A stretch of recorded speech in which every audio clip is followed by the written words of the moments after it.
जय हिंद। स्वागत है आप सभी का आपके अपने YouTube चैनल अमृत एकेडमी पे। हम लोग अपना सीटेट की प्रिपरेशन यहाँ पे कर रहे हैं और आज उसी सीरीज़ में हम लोग अपना सीडीपी का एक बहुत ही ज़्यादा इम्पॉर्टेंट टॉपिक होता है जिसको कि बोलते हैं अधिगम विकार। ठीक है ना। तो आज हम लोग उसके बारे में सीखेंगे और इसको जानेंगे कि इसको किस तरीके से तैयार किया जाए कि हमें कभी ना भूले। ठीक है। अब चाहे आप पेपर 1 की तैयारी कर रहे हैं चाहे पेपर 2 की तैयारी कर रही है, दोनों ही पेपर्स में यहाँ से क्वेश्चन बहुत बनते हैं। ठीक है। तो ये टॉपिक आपके लिए बहुत ज़्यादा इंपॉर्टेंट होने वाला है। वीडियो के लास्ट तक बने रहना, एक एक विकार जो है आपको एकदम से माइंड में छप जाएगा। ठीक है। तो चलिए एक एक टॉपिक को अपना आगे बढ़ाते हैं। ठीक है, बिना टाइम वेस्ट किए देखते हैं क्या होता है अधिगम विकार। ठीक है ना। इसको इंग्लिश में बोला जाता है लर्निंग डिसेबिलिटीज। ठीक है ना, जिसको कि बोलते हैं क्या, अधिगम विकार या अधिगम अक्षमता। देखिए अधिगम अक्षमता की अगर डेफिनेशन की बात करें क्या होता क्या है ये, तो देखिए इसमें सीधा सीधा लिखा होता है कि सीखने की क्षमता यानी कि योग्यता में कमी को अधिगम अक्षमता कहते हैं। ठीक है। जैसे आप बच्चे को कुछ सिखा रहे हैं और वो अच्छी तरीके से नहीं सीख पा रहा है, तो उसमें जो कमियां आ रही हैं, जो अयोग्यताएं आ रही हैं, उसी को बोला जाता है क्या, अधिगम में अक्षमता बोलते हैं। ठीक है ना, लर्निंग डिसेबिलिटीज।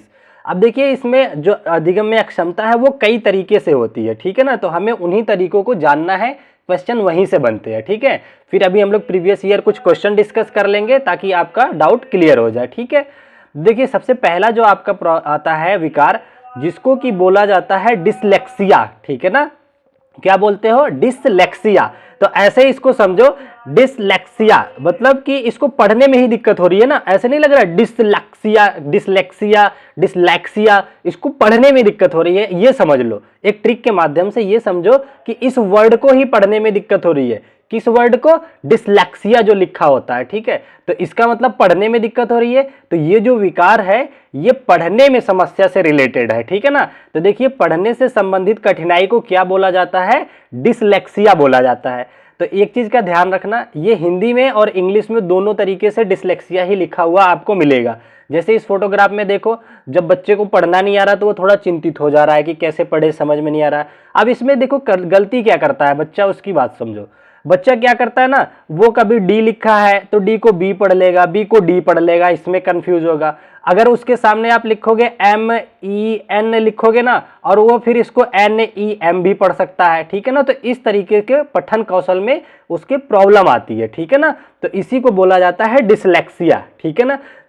अगर सच बताऊं ना तो डिसलेक्सिया की प्रॉब्लम बच्चे ही नहीं कई बड़ों में भी देखने को मिलती है। आप अभी कभी खुद देखना, आप में से बहुत सारे ऐसे बच्चे होंगे जो कई बार पढ़ते पढ़ते ना किसी वर्ड को पहले ही बोल देते हैं। ठीक है ना। जैसे कैलाश है तो कसल बोल देंगे, जैसे ला को बाद में और स को बाद पहले कर लेते हैं।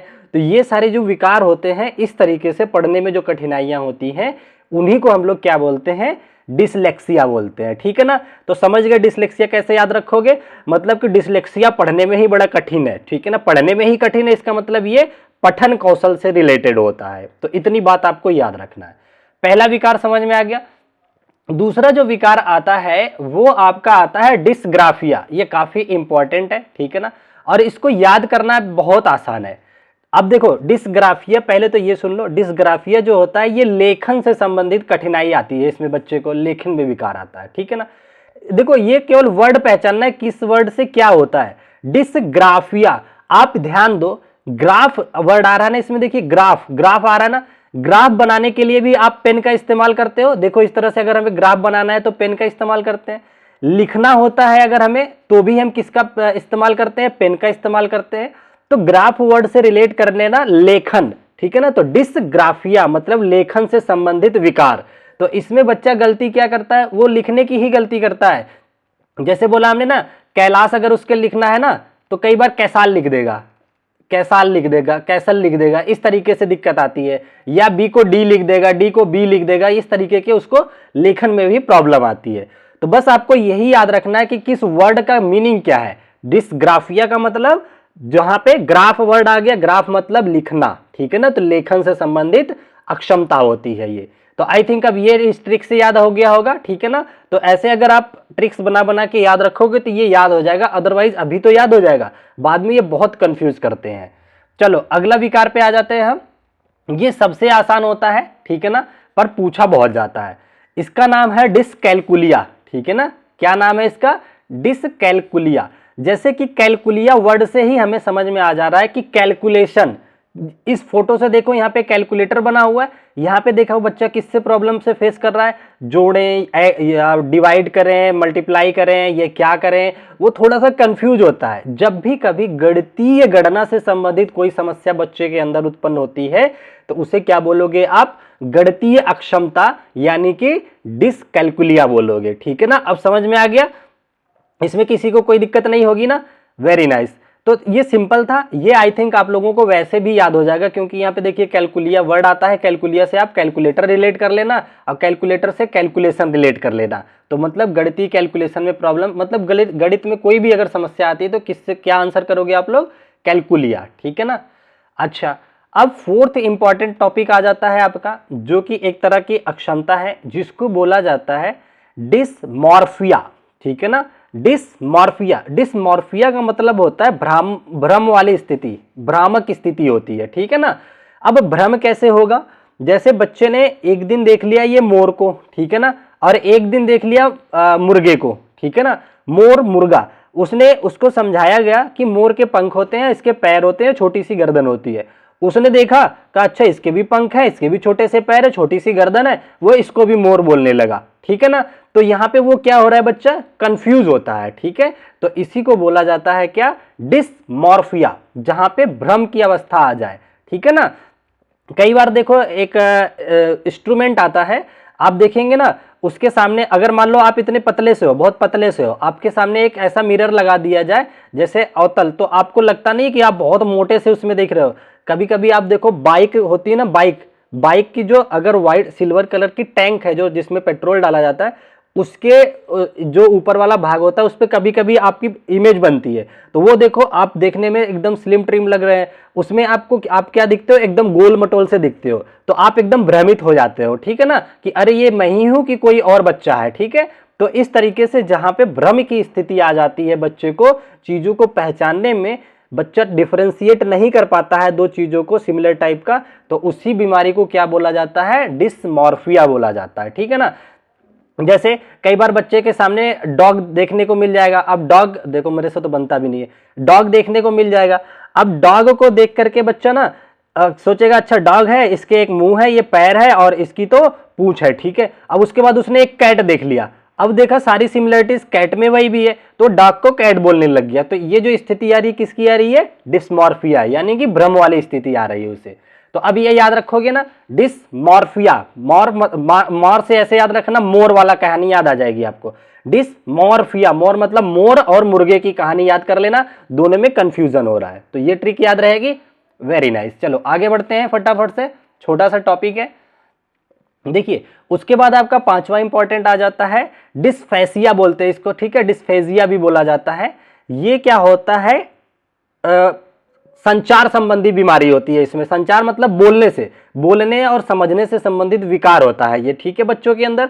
जैसे अगर इस छोटे बच्चे को देखो ना, ये अपने हिसाब से बोल तो सब कुछ रही है, फोन कॉल्स पे आला आला करी जा रही है, लेकिन इसको कुछ पता नहीं चल रहा है, ये एक्सप्लेन नहीं कर पा रही है। कई बार आप अपने घर में छोटे बच्चों को देखते होगे, वो गुस्से में भी हो जाता है, पता नहीं कुछ तो बोलता है लेकिन वो समझा नहीं पाता वो क्या बोल रहा है, तो वो फंस जाता है। क्या काम करता है? बोलने में वो फंस जाता है। तो फंस जाने को क्या बोलते हैं? जैसे बोलते बोलते अगर कोई फंस जा रहा है तो वो डिस्फेजिया से रिलेट कर देना उसको, ठीक है। क्या करोगे?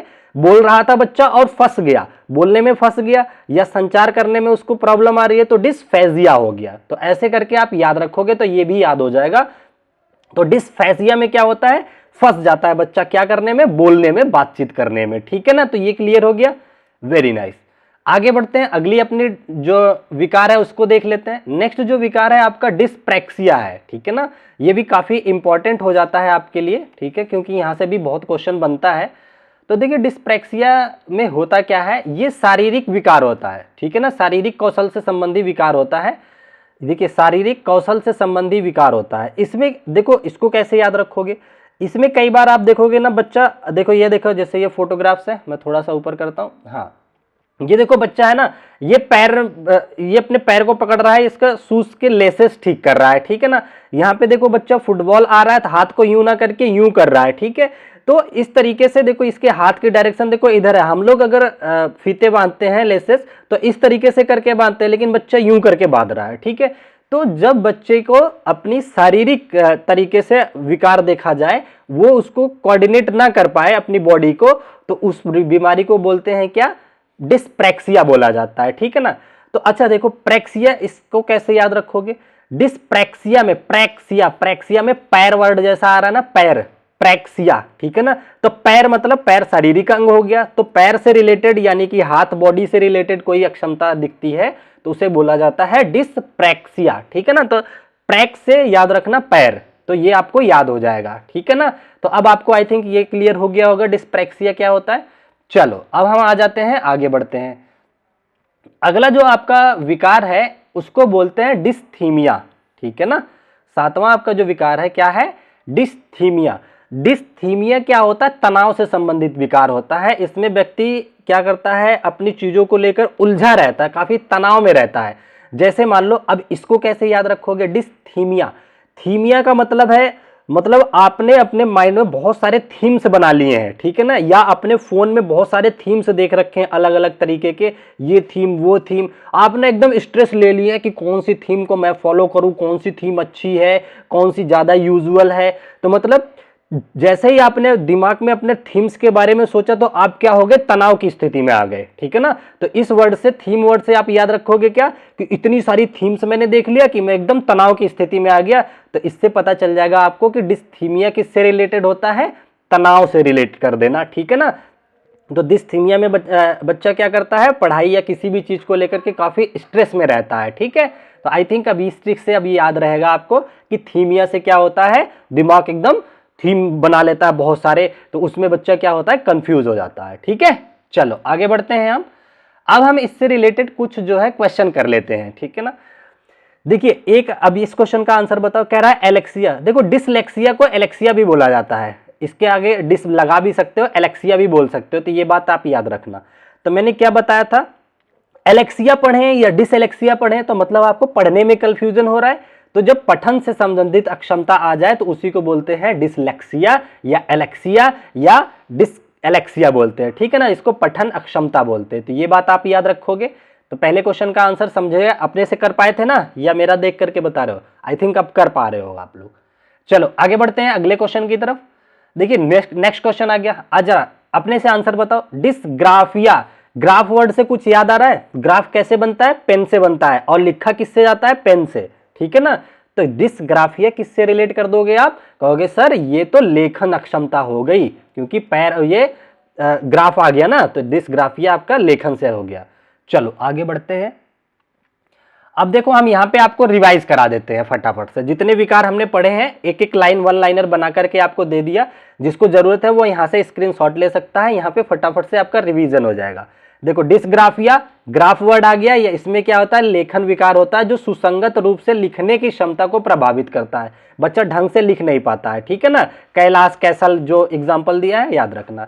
उसके बाद आ जाता है डिसलेक्सिया। लेक्सिया वर्ड पढ़ने में ही दिक्कत हो रही होती है, पठन विकार जो पढ़ने और समझने की क्षमता को प्रभावित करती है, ठीक है ना। अफेजिया, अफेज फंस गया था, फंस वर्ड याद आया ना, अफेज तो फंस गया था बच्चा, तो ये भाषा विकार से संचार कौशल और समझ को प्रभावित करती है, ये याद रखना। डिसकैलकुलिया, कैलकुलिया में कैलकुलेशन वर्ड आ गया, या गणितीय विकार से गणना और संख्याओं को समझने की क्षमता को प्रभावित करता है। तो आई थिंक अब आपको सब कुछ क्लियर हो गया होगा, ठीक है ना। तो ये एक छोटा सा शॉर्ट सेशन था जिसमें मैंने आपको, जैसा कि मैंने आपको स्ट्रेटजी वीडियो में भी बता रखा है कि सीडीपी केवल आप प्रीवियस ईयर करते जाओ, जो ऐसे कंफ्यूजिंग टर्म्स हैं, ठीक है ना, उनको मैं शॉर्ट वीडियो लेकर के वो आपको समझा दूंगा, 30 में 30 करके आ जाओगे, डोंट वरी, ठीक है ना। बाकी अदर सब्जेक्ट बिल्कुल डिटेल में चल रहे हैं, 20 डेज सीरीज आपकी स्टार्ट हो चुकी है, ठीक है ना। बहुत जल्द आपको माइंड मैप और मैथ की क्लास, वो मैराथन की भी क्लास आ जाएगी। तो आप लोग चैनल को सब्सक्राइब कर लीजिए, बेल आइकन प्रेस कर लीजिए, बहुत धुआंधार तैयारी करने वाले हैं हम लोग, ठीक है ना। तो आज की क्लास को यहीं तक रखते हैं, ठीक है। बाकी अगर कोई भी डाउट होता है तो आप लोग कमेंट कीजिएगा, मैं उसका सोल्यूशन जरूर करूंगा, ठीक है। चलिए ठीक है, bye bye, take care, thank you so much, Jai Hind.